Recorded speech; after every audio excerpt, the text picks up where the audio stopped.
Uraian fonem. Di dalam bahasa, tidak terlepas perbedaan-perbedaan bunyi-bunyi bahasa. Ahli fonetik berhenti membedakan bunyi-bunyi bahasa yang berlainan ditentukan oleh kemampuannya sendiri dan kemampuan alat-alat atau biasanya oleh tujuan khusus analisisnya. Untuk tujuan-tujuan tertentu, mungkin ia ingin menarik perbedaan-perbedaan yang lebih halus daripada untuk tujuan lain. Menurut tingkat kehalusan dalam realisasi kebahasaan yang ingin diperolehnya, ia menggunakan apa yang disebut transkripsi. Uraian fonem. Pembahasan yang pertama, dalam ilmu bahasa, fonem ditulis di antara dua garis miring. Jadi, dalam bahasa Indonesia, P dan B adalah dua fonem. Mengapa? Karena kedua bunyi itu membedakan bentuk dan arti. Pembahasan yang kedua ada bahasa Indonesia memiliki 28 buah satuan bunyi terkecil yang tentunya membedakan makna atau disebut juga fonem. Yang terdiri atas yang pertama ada 6 buah fonem vokal, yaitu A, I, U, E, O, dan O. Yang kedua ada 22 buah fonem konsonan, yaitu B, P, T, D, G, K, dan S, serta lain sebagainya. Di dalam pertuturan fonem-fonem itu bukan merupakan bunyi-bunyi yang berdiri sendiri-sendiri yang satu terlepas dari yang lain, melainkan merupakan kesatuan bunyi yang lebih besar. Misalnya, kesatuan suku kata dan kesatuan kata.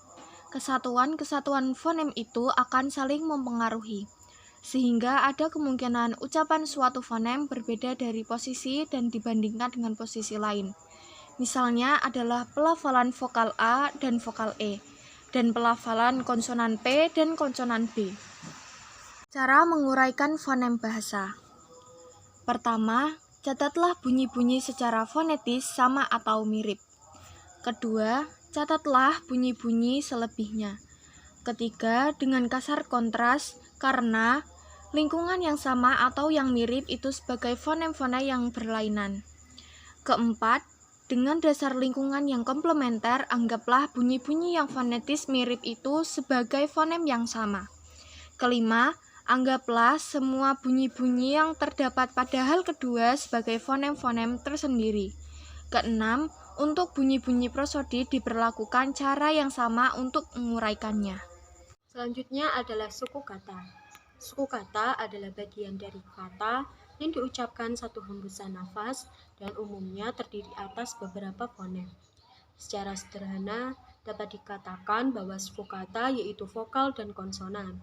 Menurut Goris Geraf, suku kata adalah bagian kata yang membentuk suatu kesatuan puncak kenyaringan dan sama sekali tidak mengandung sebuah pengertian. Suku kata dalam bahasa Indonesia selalu memiliki vokal yang menjadi puncak suku kata. Puncak itu dapat didahului dan diikuti oleh satu konsonan atau lebih. Contoh, pergi. Terdapat dua suku kata yaitu per dan ki. Kepergian terdapat 4 suku kata yaitu ke, per, gi, dan an. Ambil terdapat 2 suku kata yaitu am dan bil, dan kata dia terdapat 2 suku kata yaitu di dan a. Pada bahasa Indonesia terdapat 2 jenis suku kata, yakni tertutup dan terbuka. Suku kata tertutup merupakan suku kata yang pada bagian akhir terdapat konsonan atau huruf mati. Misalnya adalah kan, res, ba, lang, ir, if, dan sebagainya. Sedangkan suku kata terbuka merupakan suku kata yang pada akhirnya terdapat huruf vokal.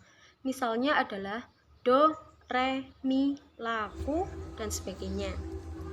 Suku kata dalam bahasa Indonesia dapat terdiri atas satu suku vokal V, contohnya amal, suatu, dan tua. Dua, satu vokal dan satu konsonan, seperti huruf V dan K, contohnya arti, berilmu, dan kali. Tiga, satu konsonan dan satu vokal, K dan V, contoh kata pasar, sarjana, dan warga.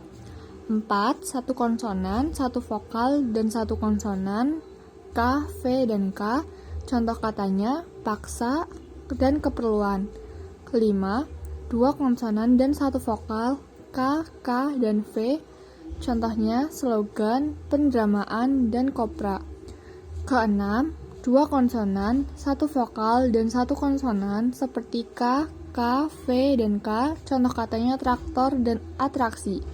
Yang ketujuh, satu konsonan dan satu vokal serta dua konsonan, K, V, K, dan K. Contoh katanya tekstil, kontekstual, dan kontrak.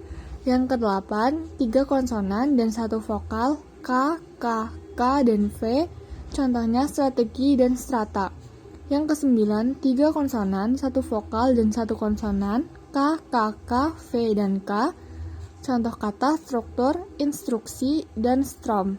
Yang kesepuluh, dua konsonan, satu vokal, dan dua konsonan, K, K, V, K, dan K. Contohnya kompleks. Yang kesebelas, satu konsonan, satu vokal, dan tiga konsonan seperti K, V, K, K, dan K. Contohnya korps. Bentuk suku kata yang terdapat pada nomor 6 sampai dengan nomor 11 pada dasarnya berasal dari kata asing.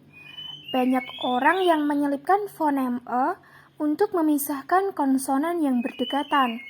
Misalnya, kata slogan diubah menjadi slogan, kemudian kata setrika diubah menjadi setrika, dan kata perangko diubah menjadi kata perangko. Kemudian, untuk pola nomor 5 sampai ke nomor 8, macamnya lebih terbatas. Jika dua konsonan terdapat dalam satu suku kata yang sama, maka konsonan yang pertama hanyalah konsonan P, B, T, K, G, F, S, dan D. Sedangkan konsonan yang kedua hanyalah konsonan L, R, W atau S, M, N, dan K di dalam beberapa kata. Misalnya, konsonan PL. Contoh katanya ada pleonasma, kemudian pleno, kompleks, dan juga taplak. Kemudian contoh konsonan BL, ada kata blanko, blambangan, dan juga gamblang. Kemudian konsonan KL, contohnya ada kata klinik, klimaks, dan juga klasik. Jika tiga konsonan berderet dalam suku kata, maka konsonan yang pertama adalah S, yang kedua T atau P, dan yang ketiga adalah konsonan R atau L. Misalnya, pada konsonan STR, yaitu contohnya ada strategi, struktur, dan juga instruksi. Kemudian dalam konsonan SPR, contohnya ada kata spray. Kemudian konsonan SKR, yaitu contohnya ada skripsi dan juga manuskrip. Kemudian untuk deretan dua konsonan yang biasa dalam bahasa Indonesia adalah sebagai berikut. Ada konsonan MP, yaitu empat, pimpin, dan juga tampuk. Kemudian ada konsonan MB, yaitu dalam kata ambil, gambar, dan juga ambang. Dan juga konsonan NT ada kata untuk, ganti, dan juga pintu.